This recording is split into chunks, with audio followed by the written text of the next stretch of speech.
We're back from F1 testing, and maybe these guys have had a little rest, not sure. They'll be off to Australia before you know it. And the big story from F1 testing, of course, is that everything is looking rosy now in the land of Ferrari. And that's prompted a lot of discussion in our offices in Richmond. And a theory that our F1 reporter Scott Mitchell has come up with is to compare the management changes at Ferrari and the effect that they've had with what we've seen in Premier League football with Manchester United, getting rid of Jose Mourinho and bringing in Ole Gunnar Solksjaer. Now, Scott, you're going to have to explain this theory to us. Obviously, a large portion of our audience won't be football fans, but we know that things have been good for Manchester United recently, lots of winning.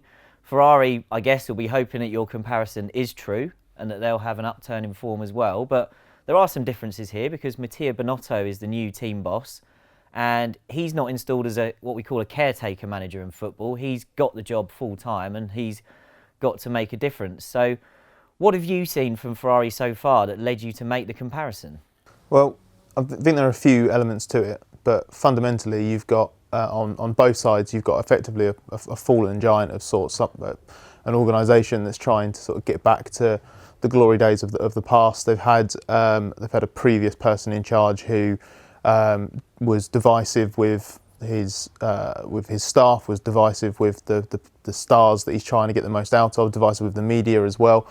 And in Ferrari terms, that's Maurizio Arrivabene. Yes, yeah, absolutely. And since the new people have come in, Solskjaer at Man United and now Binotto at Ferrari, there has been an immediate shift in attitude. Both Binotto and Solskjaer, in effectively their first media addresses in their new roles, spoke about trying to get like the joy back in their respective teams. Almost identical comments, basically.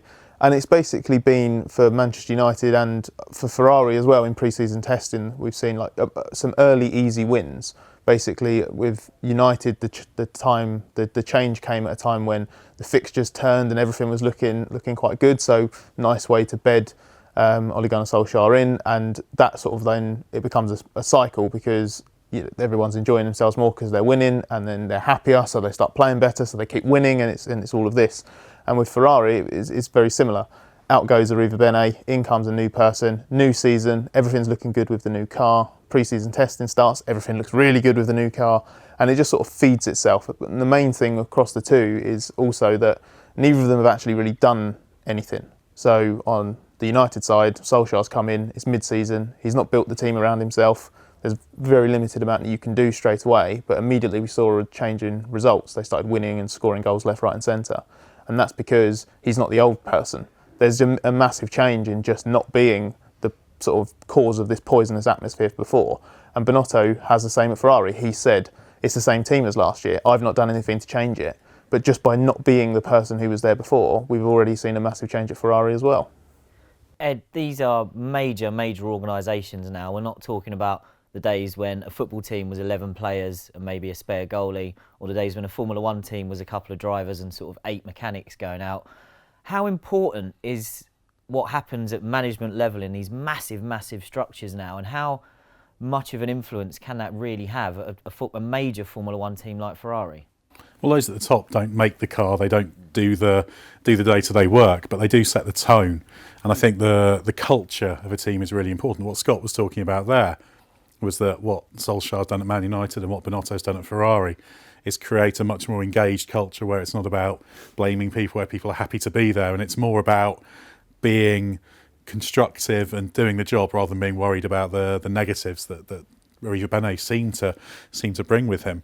So they can have a big influence. I mean, I guess the most obvious area is in terms of the treatment of Sebastian Vettel, who had this uncharacteristic run of blunders last year that cost him a lot of points. It basically started in Germany when he went off when leading. I mean, that wasn't the first error. There was a significant one at the start of the French Grand Prix as well, but that one seemed to be something he never recovered from, but he was always trying to kind of catch up. So getting, if you like, the star player to perform is very important from the management's perspective. I guess if you want to continue with the analogy, Paul Pogba, the French midfielder, star player, one of the best midfielders in the world, playing like a mediocre player before the change from Mourinho to Solskjaer. And then suddenly he goes on this incredible run. Suddenly he's bossing games, he's dynamic, he's doing everything you expect. And that's what Ferrari needs to produce from Vettel. And that seems to be what Binotto has the chance of doing. And we'll only really know when Ferrari's really in the really intense period when they're really stretched and under pressure. Same, if you like, with Man United, when they get to a point where they may be under Solskjaer, if he continues, challenging properly for trophies rather than just having a nice run. So both are kind of in the honeymoon period at the moment. So that'd be the interesting thing, whether that change in approach has a sustained impact and allows them to win the top honours. Extending that comparison to Pogba and Vettel is really valid, because when you had it before at Ferrari, you just had this, as we said, this negative atmosphere that basically creates this blame culture. No one really knows where they sit, and it's just tense, and it's difficult to operate at your best when you're in a relationship in that sort of relationship that you're not entirely convinced is best for you. And we saw that with Vettel last year. I think he was, as much as he was responsible for his own errors, he was also, I feel, a victim of that Ferrari mentality. Look how good he was at Red Bull when he was the star man at Red Bull, when everything was working really well there. And, you know, he had a team boss who absolutely loved him. He had management that really loved him. So it was always arm around the shoulder if things didn't go wrong, because you're our guy.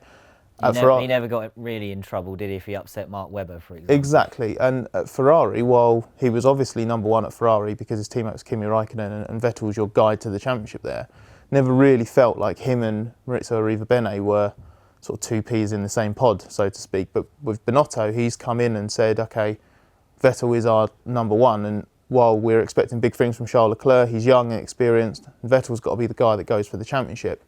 And then on the Man United side, it's the same with Pogba. There was such a divide between him and Mourinho. If you think how big a story it always was whenever there was a bit of frosty body language between the two. I remember there being some footage from training, for example, where Pogba's demeanour and attitude changes completely as soon as he sees Mourinho. And you think, I know people, and it'll be the same on the Vettel side, people think that these multi-millionaire athletes who are in the best shape of their lives and the peak of their career should always be brilliant. There's no excuse. You know, it doesn't matter because you're ultimately responsible for your own action. It doesn't work like that. Everyone is human. Everyone responds differently to different things. And I think on Pogba's side, we've seen that. Solskjaer's basically allowed him to flourish. He's happy. He's enjoying his football. And that's a cliche, but that brings out the best of you. And I'm really optimistic that we're going to see the same with Vettel this year, because everything we saw from him in pre-season testing, even after he had a massive crash at turn 3, was positive, and he's sort of looking at it in the right way. He's got the right mindset, and if that can carry on into the season, I think we're going to see him back to his best. Ed, one of the things Scott said early on there was that Binotto has been very honest and said, I haven't really done anything yet. And so far, he's basically been able to ride this crest of a wave by simply, as we said, not being the guy that was there before. And as I mentioned, Manchester United has a temporary manager at the moment and still has to make a decision on who that's going to be. And hopefully it won't be Maurizio Pochettino and he can stay at Tottenham. But Binotto's got the job full time, and there is going to come a point when he does have to do something. And how long is it before we have to say that his role is not just about cheering people up and letting them get on with it? Well, that's a good question. There'll be a flashpoint at some stage, whether it's a strategic blunder or Vettel makes a mistake or there's a team orders disagreement between Leclerc and Vettel. That's when there'll have to be some intervention, and he'll have to show that you can keep that good spirit, that good atmosphere there. It's when it's really stressed, when there's a real competition, when there's really something at stake. There's nothing at stake in pre-season testing. There's nothing really at stake for Manchester United at the moment, except for maybe a Champions League place for next season. And as the stakes get higher, so the pressure builds. So that's the important thing for Binotto. But I think the real strength Binotto has is he really does understand Ferrari. And this is the same for Solskjaer. Binotto joined Ferrari in '95, which I think was a year before Solskjaer joined Man United first time round as striker. And although Solskjaer hasn't been continuously at Man United, he had 11 years as a player and then 3-4 years as reserve coach. So he really understands the place. And I think that's what Binotto does as well. He'll understand the people, he'll understand the place. So I'm sure he's not going to always think just being cheerful is a great way to do it, because if there's problems, just grinning and saying, doesn't work, does it? So he will need to show he can be interventionist when necessary, and he will have been on the technical side. So I think that's going to be the big question for him, if that can work. And from what we're seeing, it should do, but you never know. It's a new role for him. There'll be new situations. He's been able to be a little bit more in the background before, but when he's front and centre and he's got a microphone in his face and he's trying to explain why Vettel and Leclerc have driven into each other, or why they didn't order one past the other, or why they made a strategic blunder, and responding to that without hanging people out to dry, a bit like the Arrivabene thing at Suzuka last year when they tried to go out on the wrong tyres, which made no sense, but just seemed to be this trying too hard almost to do something clever. And then Arrivabene threw the team under the bus for that. Exactly, didn't yeah. And actually, I think that was a stupid decision created by a poor management culture, which was putting pressure on people. All that your people can do at any one time is do the right thing. If you've got the second fastest car, then you're going to probably qualify third and fourth. You've got to make sure you qualify third and fourth. You don't jeopardise it. You win championships, I always say, on your bad days as much as on your good days, because everyone's good day is going to be a win or a 1-2, isn't it? So you need to make sure your bad days are third and fourth rather than 5th, 10th, 15th or whatever. So that's the challenge for Binotto, making sure that they do that, and on the bad days things are A, salvaged, and B, that he responds well without chucking people under buses. Scott, you were fortunate enough to spend a bit of time with Binotto during the F1 testing phase. From what you saw, do you have a confidence that once we get past what you could call the honeymoon period, he will be able to do the job that perhaps Arrivabene couldn't? Yeah, I saw a little bit of expert judgment on Binotto after that, because I came away really impressed by him as a person as well as what I thought I could see from a leadership point of view. I had to check up with someone who knows him really, really well. We've spent a long time working with him. Just said, I walked away sort of thinking, God, this guy actually seems really genuine. And it's really rare actually to think that with someone who has been in the F1 team for so long, because especially one like Ferrari, there's a lot of politics at play. And I'm told that is genuinely what he's like. He has a lot of respect for what Ferrari is. He has a lot of respect for the history, and I think he has a very good idea of the responsibility that he has in his role.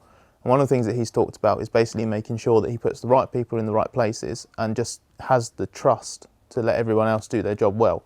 He will know better than anybody who are the most talented people at Maranello, and the best way to get the sporting and the sporting side working with the technical side, and within that technical side making sure that the car and engine people are working well with each other, because he's done that. He knows what it takes. So I think there is genuine substance there. It is exactly the same as what's going on at United, and we've seen over the last few weeks where, okay, yeah, everyone's happy, there's lots of smiles, but is there some steel behind it? For Solskjaer, it's right, okay, can you go toe-to-toe with experienced managers and beat them tactically? Can you go up against a top side in Europe and beat them? And even if you don't have that immediate success right away, like United had in the Champions League, for example, against Paris Saint-Germain, it's how you respond to that. It's, okay, do you panic? Do you sort of say, okay, this is a building project, and you target the weaknesses and improve them? And that's what we're going to see with Binotto. The Ferrari Binotto side is a little bit further behind than Solskjaer United. We don't have a lot of answers at the moment, but I think we'll start to see them fairly early on. And I'm really looking forward to seeing the first signs of development from Ferrari on the car side, what the engine does, how they respond to Leclerc coming at Vettel, because all of these things are going to be crucial, and that is ultimately going to be what defines Binotto as a leader, much more than being a happy-go-lucky chap at the start of the regime.